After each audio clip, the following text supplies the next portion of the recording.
دین حق نے جہاں مردوں کے حقوق متعین کر رکھے ہیں، وہیں پر واحد دین ہے جس نے خواتین کے حقوق کی بھی بات کی ہے۔ رسول اللہ صلی اللہ علیہ وسلم نے اعلان نبوت کے بعد خواتین کو وہ حقوق دیے جس کا اس معاشرے میں کوئی تصور بھی نہیں کر سکتا تھا۔ زمانہ جاہلیت میں عورتوں کو وراثت میں حصہ نہ دینے کا رواج عام تھا۔ اس پر سارے عرب عمل کرتے تھے۔ جب اسلام آیا تو اس نے عورتوں کو انصاف دیا، انہیں زندہ درگور ہونے سے بچا کر گھر کے ملکہ بنایا، میراث میں ان کا حصہ مقرر کیا تاکہ وہ کسی کی محتاج نہ ہو۔ ہمارے معاشرے میں لوگوں کی کثیر تعداد ایسی ہے جو سود، رشوت، کرپشن سے کنارہ کرتی نظر آتی ہے، مگر دوسری جانب جائیداد کی تقسیم میں کوتاہی کو جائز سمجھتے ہوئے اسے نظر انداز کر دیا جاتا ہے۔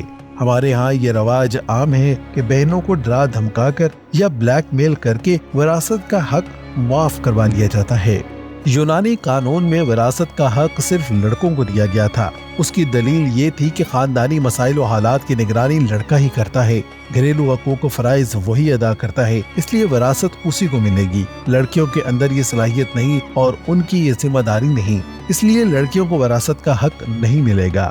بابلی قانون میں بھی لڑکیوں کو وراثت میں حصہ نہیں دیا جاتا تھا۔ یہودی مذہب میں لڑکی کو اسی وقت وراثت میں حصہ ملتا تھا جب اس کا کوئی بھائی موجود نہ ہوتا۔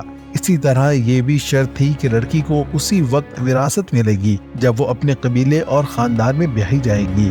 اگر خاندان سے باہر شادی ہوتی تو اس کو وراثت نہیں ملتی تھی۔ یہودی مذہب میں بھی بیوی کو وراثت میں سے حصہ نہیں دیا جاتا تھا۔ عیسائی مذہب میں عورتوں کو ناپاک مخلوق مانا جاتا تھا، ان کے ہاں الگ سے کوئی قانون میراث نہیں ملتا۔ ہندو مذہب میں بھی میراث میں عورتوں کا کوئی حق نہ تھا، لیکن جب دین حق آیا تو اس نے تمام فرسودہ رسومات کا خاتمہ کرتے ہوئے خواتین کو وہ حقوق دیے جن کا اسلام مخالف قوتوں نے بھی اعتراف کیا۔ اسلام نے عورت کے مقام کو ماں، بہن، بیوی اور بیٹی جیسے رشتوں سے دوبارہ کیا ہے۔